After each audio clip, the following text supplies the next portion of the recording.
মৌসুমে নিয়ে যায়। কি পাওয়ার তাদের! আল্লাহ রমজান দিয়েছেন গরমে, খ্রিস্টানরা নিয়ে যেত তা শীতে। এবং মুগাফফাল ইবনে হানজালা রাদিয়াল্লাহু হতে বর্ণিত, রাসূল পাক সাল্লাল্লাহু আলাইহি ওয়াসাল্লাম ইরশাদ করেন, খ্রিস্টান সম্প্রদায়ের উপর রমজানের 1 মাস রোজা ফরজ করা হয়েছিল। পরবর্তীকালে তাদের জনৈক বাদশা অসুস্থ হয়ে পড়লে তারা এ মর্মে মান্যত করে যে আল্লাহ তাকে রোগমুক্ত করলে আমরা রোজার মেয়াদ আরো 10 দিন বাড়িয়ে দেব। তাহলে এই রাজা তাদের জন্য খুব ভালো ছিল। কি ছিল?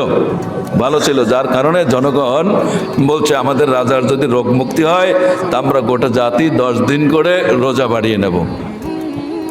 এরপর পরবর্তী বাদশার আমলে গোশত খাওয়ার কারণে বাদশার মুখে রোগ ব্যাধি দেখা দিলে তারা আরো মান্যত করে যে আল্লাহ যদি তাকে সুস্থ করে দেন তবে আমরা আরো 7 দিন রোজা রাখবো। আরো কয়দিন? আরো 7 দিন রোজা রাখবো। তারপর আরেক বাদশা সিংহাসনে সমাসীন হয়ে বলেন, 3 দিন আর ছাড়বো কেন?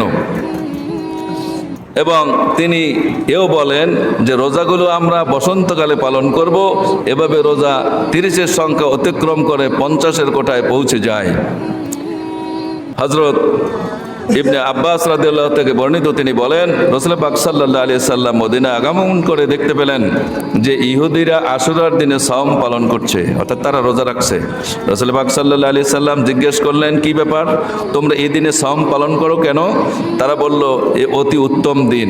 এদিনে আল্লাহ তাআলা বনি ইসরাইলকে তাদের শত্রুর কবল থেকে নাজাত দান করেছেন, অর্থাৎ ফেরাউনের কবল থেকে বনি ইসরাইলকে মুক্তি দিয়েছেন। এজন্য আমরা এই দিন রোজা রাখি। ফলে এদিনে মুসা আলাইহিস সালাম সাওম পালন করেছেন এবং রাসূলুল্লাহ পাক সাল্লাল্লাহু আলাইহি ওয়াসাল্লাম বলেন, আমি তোমাদের অপেক্ষা মুসা আলাইহিস সালামের চেয়ে অধিক হকদার। এরপর তিনি এই দিনে সাওম পালন করেন এবং আমাদেরকে সাওম পালনের নির্দেশ দেন। বুখারী শরীফ। নবীগণের মধ্যে হইতে দাউদ আলাইহিস সালামের রোজা বিশেষভাবে উল্লেখযোগ্য। হযরত আব্দুল্লাহ ইবনে আমর ইবনুল আস রাদিয়াল্লাহু থেকে বর্ণিত, তিনি বলেন, নবী করিম সাল্লাল্লাহু আলাইহি সাল্লাম আমাকে জিজ্ঞাসা করলেন, তুমি কি সব সময় রোজা রাখো এবং রাতভর নামাজ আদায় করো? আমি বললাম, জি হ্যাঁ। তিনি বললেন, তুমি এরূপ করলে তোমার চোখ বসে যাবে এবং শরীর দুর্বল হয়ে পড়বে। প্রতি মাসে 3 দিন রোজা রাখা সারা বছর রোজা রাখার সমতুল্য। সুবহানাল্লাহ। আমি বললাম, আমি এর চেয়ে বেশি রাখার সামর্থ্য রাখি। তিনি বললেন, তাহলে তুমি সাওমে দাউদ পালন করো। তিনি একদিন রোজা রাখতেন আর একদিন ছেড়ে দিতেন। সুবহানাল্লাহ। সেই সাওমে দাউদ এখনো পালন করা যায়, এখনো পালন করা চলে। একদিন রোজা রাখবে, একদিন ছেড়ে দেবে, ফলে তিনি দুর্বল হবেন না।